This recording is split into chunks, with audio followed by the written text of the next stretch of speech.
India TV YouTube channel को subscribe करें और बेल आइकन दबाएं। आप देख रहे हैं इंडिया टीवी, आपके साथ मैं हूं मीनाक्षी जोशी। गुजरात से इस वक्त की सबसे बड़ी खबर, ठीक आधे घंटे के बाद नए मंत्रिमंडल का शपथ ग्रहण होगा। राजभवन में भूपेंद्र पटेल सरकार के नए मंत्री शपथ लेंगे। मंत्रियों की लिस्ट में अब तक 25 नाम कंफर्म हो चुके हैं। सारे के सारे नए चेहरे हैं। गुजरात सरकार में टोटल 27 मंत्री बनाए जा सकते हैं। अब तक जिनके नाम कंफर्म हो चुके हैं उनमें गुजरात बीजेपी के पूर्व अध्यक्ष जीतू वाघाणी, मोहन भाई डोडिया, राघव जी पटेल, ऋषिकेश पटेल, गजेंद्र सिंह परमार, वीनू भाई मोरडिया, मनीषा वकील और अरविंद रैयानी जैसे नाम शामिल हैं। स्पीकर पद से इस्तीफा देने वाले राजेंद्र त्रिवेदी भी मंत्री बनने जा रहे हैं। मंत्रियों की लिस्ट में अब तक 3 महिलाओं के नाम सामने आ चुके हैं।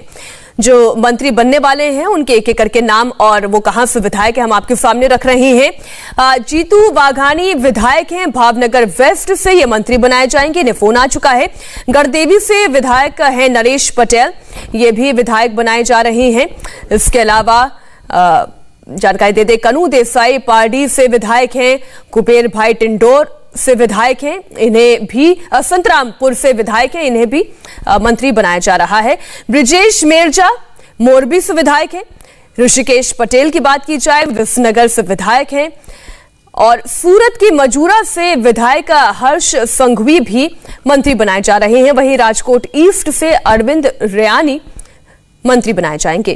किरीट सिंह राणा, राघव जी पटेल, इन सभी लोगों के नाम इंडिया टीवी पर आप सबसे पहले देख रहे हैं। और जो लिस्ट में नाम शामिल है एक एक करके उनका भी और नाम आपको बताते हैं। वीनू मोरडिया सूरत के कतार ग्राम से विधायक हैं। मोहन भाई डोडिया सूरत के महुआ से विधायक हैं। इसके अलावा प्रांतिज से विधायक गजेंद्र सिंह परमार, आरसी मकवाना और जिन महिलाओं के नाम भी जो सामने आए हैं, वडोदरा सिटी से मनीषा वकील। अब हम हमारे संवाददाता, हमारे ब्यूरो चीफ निर्णय कपूर से ही जानकारी ले लेते हैं क्योंकि सभी लिस्ट और सभी विधायकों से बात कर चुके हैं। तो जैसा कि आपने ये खबर दी थी और सबसे पहले इंडिया टीवी ने एक्सक्लूसिव खबर दी थी कि सभी मंत्री नए होंगे, सभी चेहरे नए होंगे, तो ये खबर तो पहले ही तय हो गई, पक्की हो गई और एक एक करके नाम भी सामने आ रहे हैं। अब आप डिटेल में जानकारी दें कि कौन कौन से चेहरे होंगे, किन्हें कौन सी जिम्मेदारी सौंपी जाएगी। निर्णय जी मीनाक्षी, देखिए हमने करीब 24 घंटे पहले ही ये कंफर्म किया था कि ये जो मंत्रिमंडल होगा ये पूरा का पूरा नया मंत्रिमंडल होगा। सारे के सारे जो सिटिंग मिनिस्टर्स हैं उन सबको ड्रॉप कर दिया जाएगा और आप देख सकते हैं जो मंत्रिमंडल का स्वरूप अब सामने आ रहा है ठीक वैसा ही होता हुआ दिख भी रहा है। कुल मिलाकर के मैं आपको एक छोटा सा करेक्शन बता दूं पहले। 24 नाम हमारे सामने आ रहे हैं। 24 नए मंत्री, नए एमएलए जो हैं वो नए मंत्रियों के तौर पर शपथ लेंगे। इनमें एक नाम जो हमने पहले लिखा हुआ था डॉक्टर नीमा आचार्य, उनके बारे में पता ये चला है कि उन्हें प्रोटेम स्पीकर बनाया जा सकता है क्योंकि जो स्पीकर राजेंद्र त्रिवेदी हैं उन्होंने इस्तीफा दिया और वो मंत्रिमंडल में उन्हें इंडक्ट किया जा रहा है। इसके अलावा मैं आपको बता दूं एक बार फटाफट सभी मंत्रियों के नाम जो शामिल होने जा रहे हैं। जीतू वाघाणी भावनगर पश्चिम से ये अध्यक्ष थे पार्टी के पहले, सीआर पाटिल ने जब चार्ज लिया उससे पहले। ऋषिकेश पटेल विसनगर से विधायक हैं। गजेंद्र सिंह परमार प्रांतिज से विधायक हैं। वीनू भाई मोरडिया कतारगाम से विधायक हैं। मनीषा वकील वडोदरा से विधायक हैं। अरविंद रैयानी राजकोट पूर्व से। हर्ष संघवी मजूरा कॉन्स्टिट्यूंसी सूरत से। इसके अलावा देवा मालम है, कोहली उम्मीदवार हैं केशोद से। जगदीश पंचाल निकोल अहमदाबाद से। कुबेर डिंडोर हैं संतरामपुर से। कनुभाई देसाई पारडी से। प्रदीप परमार असारवा से हैं, फर्स्ट टाइम एमएलए हैं अहमदाबाद से। कीर्ति सिंह झाला कांकरेज से हैं। राघव जी पटेल जामनगर ग्रामीण से हैं। ये काफ़ी सीनियर चेहरा है, पहले भी ये मंत्री रह चुके हैं। बीजेपी सरकार में, शंकर सिंह वाघेला की सरकार में भी रह चुके हैं। इसके अलावा आरसी मकवाना महुआ से। नरेश पटेल गढ़देवी से। जीतू चौधरी कपराड़ा से। ब्रिजेश मेरजा मोरबी से। किरीट सिंह राणा लीमड़ी। निमिषा सुथार मोड़वा हड़प से, ये दूसरी महिला मंत्री हैं। अर्जुन सिंह चौहान मेहमदाबाद से। राजेंद्र त्रिवेदी रावपुरा वडोदरा से। जेवी काकड़िया धारी और मुकेश पटेल ओलपाट से। ये नाम अभी तक कंफर्म हुए हैं। करीब 24 मंत्री जो हैं शपथ लेंगे और ये सभी के सभी नए चेहरे। और मैं आपको बता दूं कि एक ज़बरदस्त बैलेंस मेंटेन करने की कोशिश की गई है रीजनल और कास्ट इक्वेशंस का। मैं आपको बता दूं इसमें से 8 मंत्री सौराष्ट्र से हैं और करीब 8 मंत्री ही दक्षिण गुजरात से हैं और इसके अलावा 6 मंत्री जो हैं वो उत्तर गुजरात और मध्य गुजरात से हैं और एक बार फिर पाटीदारों का वर्चस्व इस मंत्रिमंडल में देखने को मिल रहा है। हालांकि कास्ट इक्वेशन को बैलेंस करने की कोशिश की गई है लेकिन 8 पाटीदार मंत्री हैं और इसके अलावा करीब 6 ओबीसी समाज से बिलोंग करते हैं नेता, उनको मंत्री बनाया गया। 3 शेड्यूल्ड ट्राइब्स से हैं, अनुसूचित जनजाति से, 2 शेड्यूल्ड कास्ट से हैं, 1 ब्राह्मण है और 1 माइनॉरिटी जैन मिनिस्टर है। कुल मिला और 2 महिलाएं हैं अगर आप देखें उस दृष्टि से। कुल मिलाकर के मैं आपको बता दूं कि पूरा जो मंत्रिमंडल है काफी यंग है। फिलहाल मंत्रिमंडल है, एक अनुमान में लगा सकता हूं। तमाम नाम भी दर्शकों के सामने रखे हैं। निर्णय एक बार आप जानकारी दे दें, राजभवन में क्या तैयारियां की गई है। फिर देवेंद्र पराशर और वरिष्ठ पत्रकार हर्षवर्धन जी भी हमारे साथ जुड़े हुए हैं, हम दोनों से एक एक करके चर्चा करेंगे। लेकिन पहले आप एक बार वहां तैयारी दिखा दें, राजभवन में क्या तैयारी की गई है।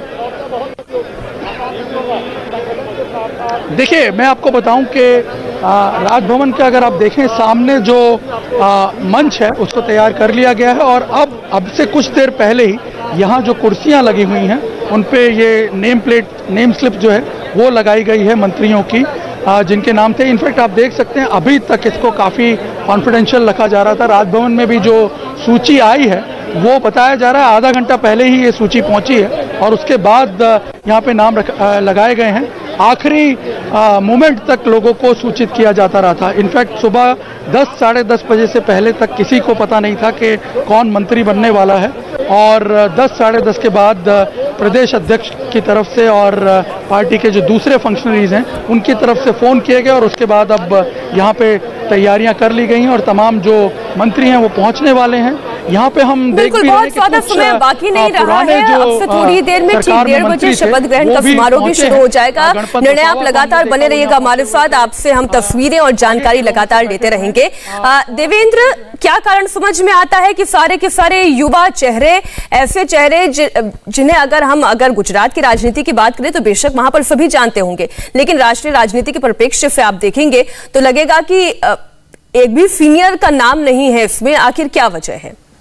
मीनाक्षी, जब हमने इस बात को टटोला तो जैसे मकसद तो आप सिर्फ एक लाइन में समझ लीजिए, क्योंकि अगले साल चुनाव होना है, एंटी इनकम्बेंसी फैक्टर बहुत ज़्यादा था, उसको न्यूट्रलाइज करने के लिए किया गया। लेकिन जो किया गया उसके पीछे जो फिलॉसफी है उसमें पहली चीज़ ये बताई गई कि मैसेजिंग, जैसा कि प्रधानमंत्री नरेंद्र मोदी के हाल के पॉलिटिक्स को आप देखें तो उसमें पहली मैसेजिंग ये है कि हर एक कार्यकर्ता इस बात को समझे कि कभी भी कोई भी जिम्मेदारी उसे दी जा सकती है और किसी भी कार्यकर्ता को कोई भी जिम्मेदारी दी जा सकती है।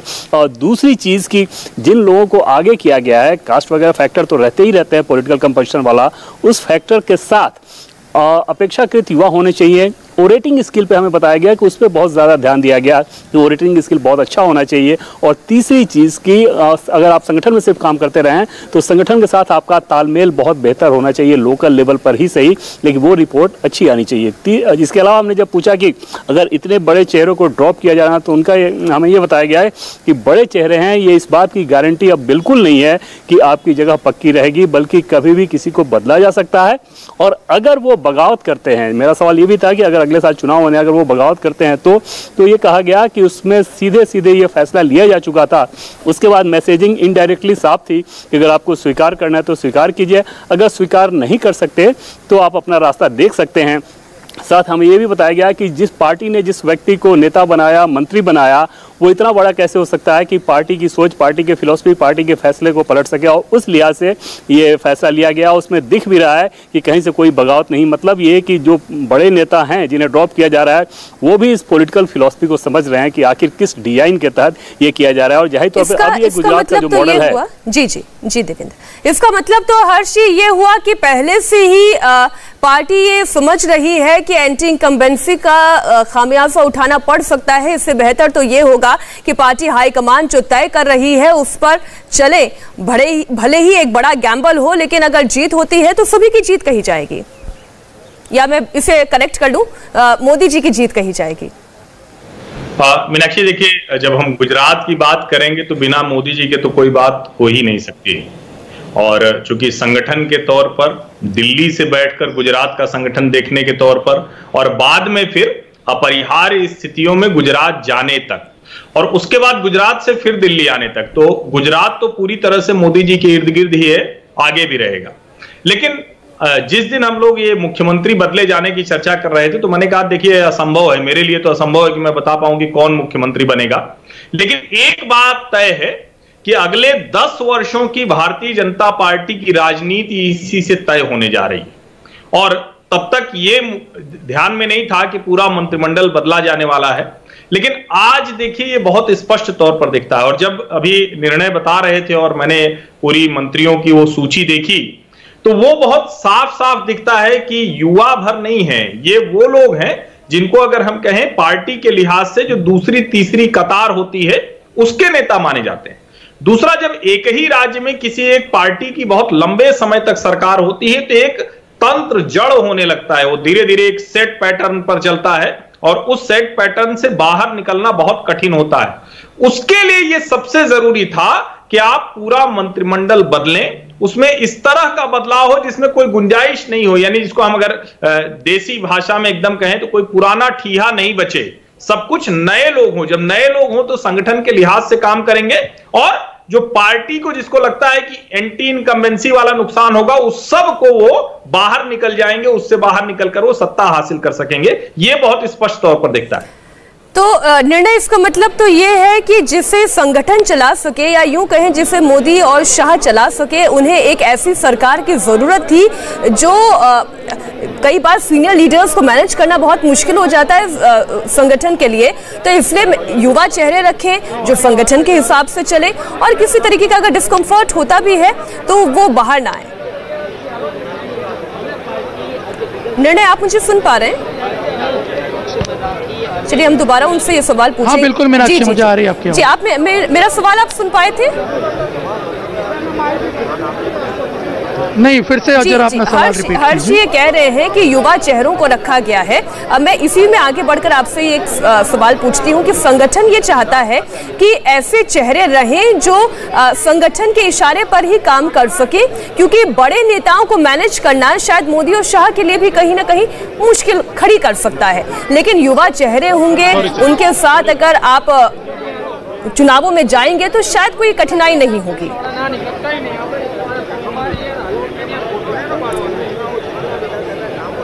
जी बिल्कुल, देखिए मैं आपको बताऊं यहाँ पे एक चैलेंज जरूर था पार्टी के सामने, क्योंकि आपने एक ऐसे व्यक्ति को मुख्यमंत्री बनाया था जो फर्स्ट टाइम चुन करके आया था एमएलए के तौर पर, और दूसरी सबसे बड़ी बात यह कि उसको संगठन में भी किसी बड़े पद पे उसने काम नहीं किया था।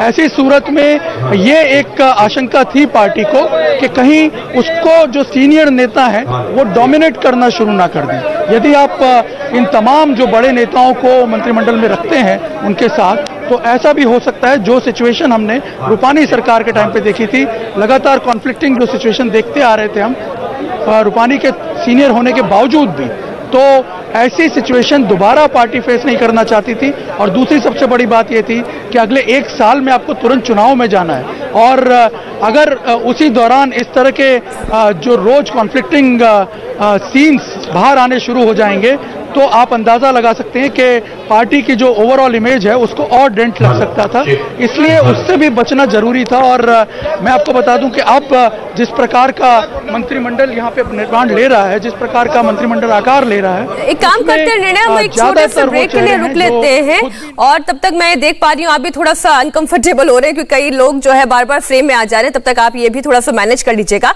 एक छोटे से ब्रेक के बाद हम लौट रहे हैं इसी बड़ी खबर पर।